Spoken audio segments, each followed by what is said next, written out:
ఉమ్మడి ఆంధ్రప్రదేశ్లో మనకు జరిగిన అన్యాయం గురించి చెప్తున్నాం అధ్యక్ష. అట్లాంటి అధ్యక్ష ఈరోజు రైతు భరోసా పైన షార్ట్ డిస్కషన్లో జరుగుతున్నటువంటి అంశంలో గౌరవ వ్యవసాయ శాఖ మంత్రి తుమ్మల నాగేశ్వర్ గారు ఇచ్చినటువంటి సందర్భము ఆ అంశంపైన చర్చ జరగాలని చెప్పేటువంటి దానిలో మా విజయరామనాథ్ కూడా ఆ అంశం చర్చించింది అధ్యక్ష. వారు నెర్రబారిన నేల నుండి తెలంగాణ రాకముందు ఉన్నటువంటి చరిత్ర నుంచి చెప్పేటువంటి ప్రయత్నం చేస్తున్నారు అధ్యక్ష. అది కరెక్ట్ కాదని మేము అంటున్నాం. తెలంగాణ తెచ్చుకున్నదే ఎందుకు, తెలంగాణ వచ్చిన తర్వాత జరిగినటువంటి అంశం చెప్పడంలో తప్పులేదు, కానీ గతంలో కరెంట్ అంశం కానీ అవన్నీ ఆనాడు సమైక్య ఆంధ్రలో తెలంగాణకు అన్యాయం జరిగిందనేది మనం ప్రత్యేక తెలంగాణ తెచ్చుకున్నాం అధ్యక్ష. తెలంగాణ వచ్చిన తర్వాత జరిగినటువంటి అంశము, అందులో ఆ అంశంలో కొత్త ఒక చర్చ మరొకసారి పెట్టుకుందాం ఆ చర్చ పైన. కానీ ఈరోజు కేవలం రైతు భరోసా పైన వారు ఇచ్చేటువంటి సూచనలు సలహాలు అందివ్వాలని చెప్పనే మీ సందర్భం కోరే ప్రయత్నం చేస్తున్నారు అధ్యక్ష. మీరు కూడా అంశంలోనే వారిని పర్మిట్ చేసేటువంటి ప్రయత్నం చేయండి. కేటీఆర్ గారు అంటే వ్యక్తిగత మాకు వేరే ఉద్దేశం ఏమీ లేదు అధ్యక్ష. వారు ఇచ్చే సూచన సలహాలు తీసుకుంటామని మా వ్యవసాయ శాఖ మార్చిలోనే చెప్పబట్టి మీరిచ్చే సూచన సలహాలు ఇప్పటికే ఈరోజు రైతు భరోసా పైన గౌరవనీయులు డిప్యూటీ సీఎం బట్టి విక్రమార్క ఆధ్వర్యంలో ఒక కమిటీ వేసినాం. 10 జిల్లాల్లో వాళ్ళందరి సలహాలు సూచనలు తీసుకున్నాం. రైతులకు సంబంధించిన సూచన సలహాలు, ప్రజా జీవితంలో ఉన్నటువంటి ఎవరు ఇచ్చిన సూచన సలహాలు తీసుకున్నాం. మా గౌరవ ముఖ్యమంత్రి రేవంత్ రెడ్డి గారు క్లియర్గా అయిపోయారు. అసెంబ్లీలో రైతు భరోసాపై చర్చ జరిగిన తర్వాత విధి విధానాలన్నీ కూడా మేము అవలంబిస్తామని చెప్పారు అధ్యక్ష. వాళ్ళలాగా వాగులు వంకలు కొండలు కోనలు రియల్ ఎస్టేట్ వ్యాపారులకు నేషనల్ లెవెల్కి ఇవ్వాలని చెప్పని సూచన చేస్తారు అధ్యక్ష. వాళ్ళు అలాంటివి కాకుండా రైతుకు ఏ విధంగా చేస్తే బాగుంటుందో వాళ్ళు సూచన చేయమంటున్నాం. వారు కిందిది మీది కిందికి పెట్టి మీరు పత్తి పంటకు ఒకటికి ఇస్తారా, ఫామ్ ఆయిల్కి ఒకటే ఇస్తారా అంటే వాళ్ళు కావాలని రైతులలో లేని అనుమానం సృష్టిస్తున్నారు అధ్యక్ష. ఈరోజు ఇంకా విధి విధానాలు ఈ సభలో సూచన సలహాలు తీసుకున్న తర్వాత తప్పనిసరిగా రైతులకు రైతు భరోసా ఇచ్చే కార్యక్రమం తీసుకుంటుంది ప్రభుత్వం. ఏం అనుమానం తావక్కలేదు. కానీ నేను ఒకటి మీ ద్వారా సూచన చేస్తున్నాను గౌరవ సభ్యులు కేటీఆర్ గారికి, రైతు భరోసాకు సంబంధించి విధి విధానాలపైన చర్చకు చేస్తే బాగుంటుందని చెప్పి నా సలహా అధ్యక్ష.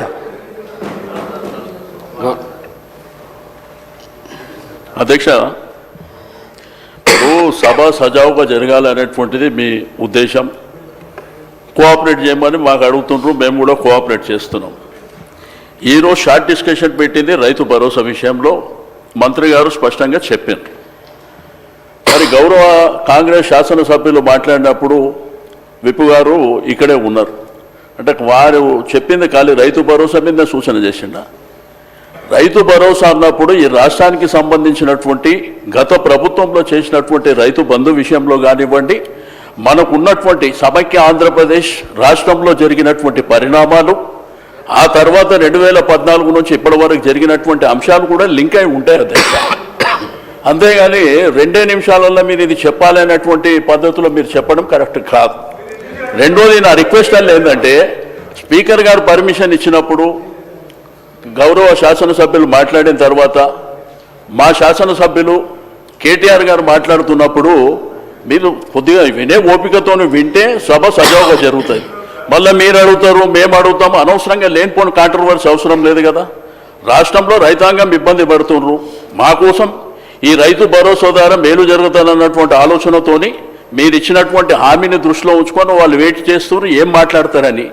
మళ్ళీ అనవసరంగా మధ్యలో మీరు మాట్లాడి మేము మాట్లాడి లేనిపోని కాంట్రవర్సీ చేసుకొని సబ్జెక్టు పక్కదారి పడితే దయచేసి దీన్ని పరిగణలోకి మీరు తీసుకోవాలని చెప్పి నేను రిక్వెస్ట్ చేస్తున్నా అధ్యక్ష. కేటీఆర్ గారు. అధ్యక్ష, 75 ఏళ్ల స్వాతంత్ర భారత చరిత్రలో రైతుకు పెట్టుబడి వ్యవసాయానికి ఇచ్చిన మొట్టమొదటి ప్రభుత్వం తెలంగాణ ప్రభుత్వం, మొట్టమొదటి నాయకుడు కేసీఆర్. అయితే 72,000 కోట్ల రూపాయలు రైతుల ఖాతాల్లో నేరుగా జమ చేయడానికి ప్రేరణ అయింది. అసలు ఆ పథకం ఎందుకు తేవాల్సి వచ్చింది అది చెప్పకపోతే, ఆనాటి పరిస్థితులు ఆకలింపు చేసుకోకపోతే, బ్యాక్గ్రౌండ్ అర్థం కాకపోతే, పథకం ఎందుకు ప్రారంభించాల్సి వచ్చిందో దాని నేపథ్యం తెలియకపోతే మనం ఏం మాట్లాడతాం అధ్యక్ష. ఇంకోటి నేను వారిని కోరుతా ఉన్నా అధ్యక్ష, నీతులు మాకే కాదు కదా చెప్పాలి. విప్ గారు మీరు మీ సభ్యులకు కూడా చెప్పాలి. మరి మేము వడ్లే కొనలేదట, మేము కొననేయలేదు, వ్యవసాయమే జరగలేదు, పద్ధతి కాదు. దయచేసి మీరు మీ సభ్యుల దిక్కు చూసుకొని వాళ్ళతో నేర్పించి ట్రైనింగ్ ఇచ్చారు అధ్యక్ష 2 రోజులు. మరి వాళ్ళకి ట్రైనింగ్ చక్కగా ఇచ్చింటే బాగుండేది కదా అధ్యక్ష. అధ్యక్ష, మేము ఒకటే అంటున్నాం అధ్యక్ష, ఆ రోజు రైతు కళ్ళల్లో ధైర్యం లేదు. ఉమ్మడి ఆంధ్రప్రదేశ్లో తెలంగాణ ప్రాంతంలో కళ్ళంలో ధాన్యం లేదు. చిన్న రైతు పెద్ద రైతు అన్న తేడా లేదు అధ్యక్ష. 30-40 ఎకరాలు ఉన్న రైతు కూడా తెలంగాణలో, నేను చెప్పేది వాస్తవం కాకపోతే రేవంత్ రెడ్డిని అడగండి, ఎందుకంటే ఆయన మహబూబ్ నగర్ జిల్లా వలసల జిల్లాగా పేరుపడ్డ జిల్లా. ప్రతి సంవత్సరం 14 లక్షల మంది వలసపోయే జిల్లా. అధ్యక్ష, కేటీఆర్ గారు సభానాయకుడు రేవంత్ రెడ్డి అని ఏకవచనంతో మాట్లాడకండి అధ్యక్ష. సభానాయకుడు గౌరవం అనేది గౌరవం ఇవ్వండి. రైట్, గౌరవం అనేది అధ్యక్ష, గౌరవం అనేది ఇచ్చి పుచ్చుకోవాలి అధ్యక్ష. ఇస్తాం, మేము కూడా ఇస్తాం. ఇవ్వకపోతే కేసీఆర్ గారిని ఇష్టం వచ్చినట్టు మాట్లాడితే మేము కూడా అట్లే మాట్లాడాల్సి వస్తుంది అధ్యక్ష. దానికి మేమేం చేయలేం అధ్యక్ష. 20-30 నేనేం తిట్టలేదు కదా అధ్యక్ష. నేనేమన్నా అధ్యక్ష, పేరు పెట్టి పిలిచిన అంతే కదా. అదే ఏకవచనంతో పిలవకండి మీరు చాలా అధ్యక్ష. ఓకే రైట్ అధ్యక్ష. మీకు చెప్పాల్సిన అధ్యక్ష, 20-30 ఎకరాలున్న రైతులు కూడా పాలమూరు లాంటి జిల్లాలో 20-30-40 ఎకరాలున్న రైతులు కూడా హైదరాబాద్కి వచ్చి కూలీ చేసుకునే పరిస్థితి అధ్యక్ష. ఇది వాస్తవం. ఎందుకంటే నీళ్లు లేవు, కరెంటు లేదు. అట్లాంటి పరిస్థితుల్లో రైతులు కూలీలుగా మారి అడ్డా మీది కూలీలుగా ఇక్కడ హైదరాబాద్లో పనిచేసిన దుస్థితి. అందుకే మేము 20 ఎకరాలు 10 ఎకరాలు 12 ఎకరాలని కోతలు పెట్టలేదు అధ్యక్ష. తెలంగాణ ప్రాంతంలో నీళ్లు లేక ఎన్ని ఎకరాలున్నా రైతు కూలీగా మారిపోయిన దయనీయమైన పరిస్థితి ఉండే కాబట్టే మేము ఆలోచన చేసినాం అధ్యక్ష. మేము ఆనాడు మొట్టమొదటి ప్రాధాన్యతగా తెలంగాణ రాష్ట్రం ఏర్పడిన తర్వాత వ్యవసాయ రంగాన్ని తీసుకున్నాం. వ్యవసాయ రంగం, సాగునీటి రంగం. ఎందుకంటే నీళ్లు, నిధులు, నియామకాలను ఉద్యమ కాలంలో మేమే చెప్పినాం అధ్యక్ష. అందుకే నీటి విషయంలో ప్రతి నీటి బొట్టును ఒడిసి పట్టి గోదావరి కానీ కృష్ణ కానీ సాగునీటి అందించాలి. ఖచ్చితంగా రైతుల బీళ్లకు ఖచ్చితంగా నీళ్లు ఇవ్వాలని ఒక ఎజెండాతో పనిచేసినాం. ఆ పునర్నిర్మాణ కార్యక్రమం తీసుకున్నాం అధ్యక్ష. అందులో భాగంగానే అధ్యక్ష, రైతు చల్లగా ఉంటే పల్లె చల్లగా ఉంటుంది అధ్యక్ష. పల్లె కూడా అందరూ బాగుంటారు. ఎందుకంటే గ్రామీణ ఆర్థిక వ్యవస్థకు రైతు కేంద్ర బిందువు. ఆ రైతు బాగుంటే రైతు చుట్టూ అల్లుకున్న అన్ని కుల వృత్తులు బాగుంటాయి అధ్యక్ష. ఆ ఉద్దేశంతోనే వ్యవసాయాన్ని స్థిరీకరించాలనుకున్నాం. మేము రైతు బంధు పెట్టింది ఊరికనే పెట్టలేదు అధ్యక్ష. మా ఉద్దేశం వ్యవసాయ స్థిరీకరణ, వ్యవసాయ స్టెబిలైజేషన్, అగ్రికల్చర్ స్టెబిలైజేషన్. ఆ కార్యక్రమంలోనే చిన్న విప్లవాత్మకమైన కార్యక్రమాలు తీసుకున్నాం అధ్యక్ష. అందులో ముఖ్యమైనది అధ్యక్ష 24 గంటల నిరంతర విద్యుత్. తెలంగాణ వచ్చినాడు అధ్యక్ష, కరెంటు లేదు. తర్వాత మీరు చూసినట్టయితే ఆనాడు దాదాపు పొద్దున 3 గంటలు, రాత్రి 4 గంటల అధ్యక్ష కరెంటు. దొంగ రాత్రి, అర్ధరాత్రి వచ్చే కరెంటు కోసం కావలగాసే దుస్థితి. దాన్ని మార్చాలనుకున్నాం సమూలంగా. 24 గంటల నాణ్యమైన ఉచిత విద్యుత్ రైతులకు అందించిన ఒకే ఒక్క నాయకుడు భారతదేశంలో కేసీఆర్ గారు అధ్యక్ష. ఆ కార్యక్రమం చేశారు. అదేవిధంగా మంత్రి గారు కోమటిరెడ్డి వెంకటరెడ్డి గారు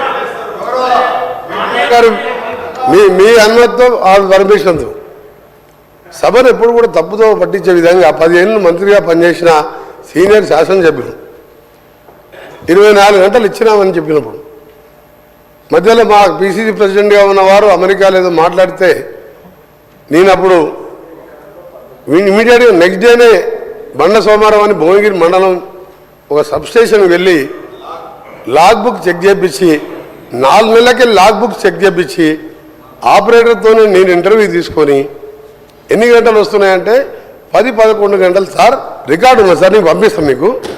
మ్యాక్సిమం అంటే 14 గంటలు, అందులో 5-6 సార్లు పోతుంది కరెంట్ అని ఐలై అనే ఆపరేటర్ రిటైల్ లైన్మెన్ని మళ్ళీ వీలు పెట్టుకున్నాం. గతంలో రిటైల్ లైన్మెన్ అయిన తర్వాత ఐటీఐ చేసే వాళ్ళని పెట్టేది ఎక్స్పీరియన్స్ లైన్మెన్. ఆయన చెప్పిన రికార్డు పంపిస్తాను. ఒకటి ముఖ్యమైనది, ఎందుకంటే సబ్జెక్టు కరెక్షన్, ఎందుకంటే వారు మిస్గైడ్ చేస్తుంది తెలంగాణ ప్రజలు. 24 గంటలు ఎప్పుడు ఇయ్యలే. 5 ఏళ్ళు ఎమ్మెల్యేగా ఉన్నా, 5 ఏళ్ళు ఎంపీగా ఉన్నా, 1000 గ్రామాలు తిరిగినా